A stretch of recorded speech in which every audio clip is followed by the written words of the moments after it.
Hi, Mikel. Hi. How's Gabriel after that knee injury? We're still assessing him. He doesn't look bad at all. He was much better the next day, so hopefully he will be fine. He's had a scan, has he? Sorry? Has he had a scan? He's done some tests, yes. Do you know roughly how long you think he might No. be? Too soon. And Julian Timber? Urine is fine. So obviously he was very tired. He's been out for a while, and he could not continue the game, but there is nothing, no new injury there at all. Was that cramp, was it? He could not continue, so we decided to make a very safe call, but he was fine. And Ricardo Calafiori? He will be out for a week, for a few weeks, I would say. Still a few weeks. Yeah. William Saliba is back potentially after his suspension. Yeah. Potentially tomorrow night. Will you play him or hold him for the weekend? I will decide that, and when I will decide, you will see the team. What have you got to weigh up in terms of that decision? With William, Yeah. the same that with the rest, that put the strongest team that we possibly can to win a game. And Martin Odegaard as well, just update on him. Is he back on grass this week? There was a report he was... He's been on the grass for a few weeks, but there's still a few boxes to tick. How fast we can do that last stage of the rehab is a question that we would have to answer once we have players around and he starts competing with the team, something that he hasn't done yet. Do you think he'll be back before the international break, or are you thinking after? Hopefully, yes, but we'll have to see that stage how it goes. Okay, just in terms of how you treat tomorrow night, obviously busy schedule, few injuries. How do you balance the need to keep winning and momentum against protecting those first team players? We will try to find the right balance there. As you said, we have 4 very demanding matches now in different competitions. We want to win them all, and we have to start tomorrow to create a good momentum again, and we'll put a strong team out there. Can I just get your reflections on Erik Ten Hag's sacking yesterday? Yeah. How did you feel? Well, we're sad to see one of our colleagues, losing his job. I think he's done a really good job. He's won titles there. He has changed a lot of things. He's a phenomenal coach, and it's difficult when this happens. Unfortunately, it's the exposure that we have as managers, and we are always there in the line. And especially when you look at the game and how they lost the game, it was incredible. But okay, they made that decision. Wish him all the best for his new chapter. Ian, talk to all. Hi, Mikel. How Hi. are you? You mentioned managers' exposure and scrutiny. Are you in a slightly different position to everybody else? I mean, we kind of think with the support you've had from Edu and the board and the project and trusting the process, you're kind of unsackable. No, nobody's unsackable. I think when you earn that, when this happens, you have earned something, and you have earned that back somehow. But here, we are here to win football matches. Never forget that. But you have been here 5 years already. Now, I mean, in the great scheme of things of Premier League football managers, that is a long time. Yeah, it is a long time. It's unusual. Unfortunately, it's very unusual. So, I have continued to do my job the best possible way. And again, football matches are the most important thing, and you have to win many of those to keep your job. In terms of that, then, how important is the League Cup? I mean, you've not won it as a manager. Mm-hmm. You're at a city where Pep won it all the time and clearly saw it as being important, despite the fact that many people think it's the trophy that is the least important. Yeah, well, it's important because it keeps everybody alive. You maintain the winning habit, which is really, really important. And you show that you care about every competition regardless of where you play. So you have to compete for every match. You are in or you are out. The margins are so small, and tomorrow we're going to face a really tough opponent. And whilst it would be lovely if you were to sit here and roll off your team, which I'm sure you're not going to do, how much of tomorrow is going to be about giving players and the experienced players who haven't had a lot of game time, and maybe some other young players, like we've seen Lewis-Skelly and Ranieri come through, giving them a little bit more of a taste of what the first team's about, because that's important for them as well. Yeah, it is important. There are players, obviously, they haven't played that much, and they will have their chance tomorrow, that's for sure. But you have to earn the right to play, and when you have that right, you have to perform, and you have to perform in a way to impact the team to win the game. And that's what we're going to demand to anybody, whether you are young, you are an experienced player, or you've been playing regularly for us. Thank you. Simon, you can stand.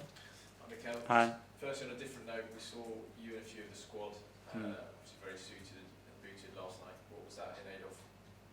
You don't do Yeah, it was a beautiful evening. Yeah, so we have created a partnership between two great foundations. Basically, what they do is change the lives and hopes of a lot of children, that a lot of families, that especially they have a lot of special needs. And we've been collaborating with them for almost 10 years, and it's amazing what they do. It gives you so much perspective about life, and we have the power, we have the ability to connect with a lot of people and to drag a lot of attention and to raise money, which is very important, because at the end, these children, these families need one, infrastructure, they need doctors, they need attention, and they need it in a consistent way. So doing it once and feeling good with yourself is not good enough. It's something that we have to build and create for many years to come, and it's amazing what they've been doing. And on tomorrow night, when you're trying to sort of juggle that team selection, you were obviously at City when Pep was blooding in Phil Foden, which I think was one of the most high-profile young players, and there was a lot of time where he was being pestered, you're not playing Phil, you're not playing Phil. How difficult is it for you with this group you've got, and how much did you take from your time at City when Pep was managing Phil? Well, obviously I was there, and we knew the quality of that squad and how strong those teams were when you were putting against any opposition. But we have a really good squad as well. It's true that at the moment, obviously, we are missing quite a lot of players, especially in certain positions. But you have to be really strong, and you can make changes. But the team has to have a balance. It has to have a chemistry. It has to have an energy. That has to be really good to earn the right to win the game, especially when you play them away from home. Can I just ask you one on Alex? Obviously, the last two games, you've turned to Miles in that left-back position. Is Alex still a key player for you in this squad going forward? Yeah, well, that's decisions that are always difficult to make. You make them with the only intention to get the results and get the performance that you want. But Alex already is proven for many years, something that Mine has to do, that he has the ability to do it. Kaya? Just on another one of your left backs, Tierney, we've not seen him this season, but is he getting any closer to the return? I think it's quite close. He's looking really good. I think he's over the period where he was still struggling. So, yeah, he looked really sharp out there. He hasn't trained with the team yet, but hopefully he can do that in the next week or two. And in the last round against Bolton, there's obviously a big night for Jack Porter, Yeah. the youngest ever goalkeeper. Is there a chance that maybe we'll see another young goalkeeper tomorrow night with Tommy Setford, and what have you seen from him since he's arrived in the summer?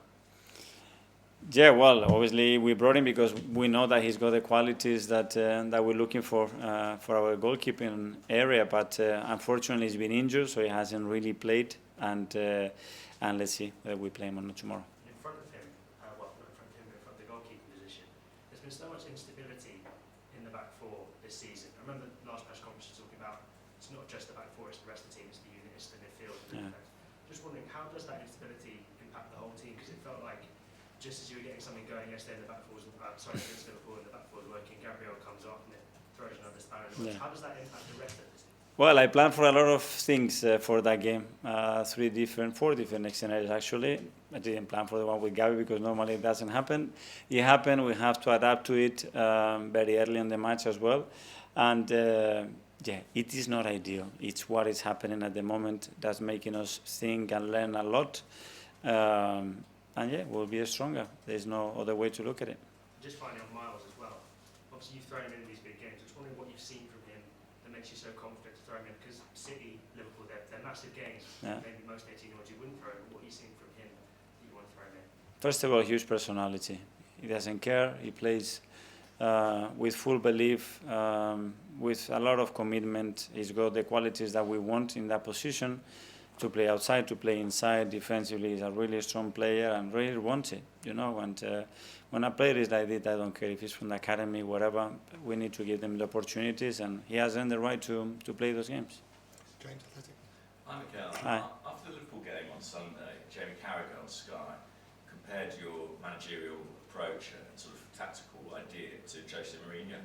And I just wondered, he even said, I think, that you're more similar to Jose in some ways than Pep. I wondered what you made of that comparison. I don't talk about myself.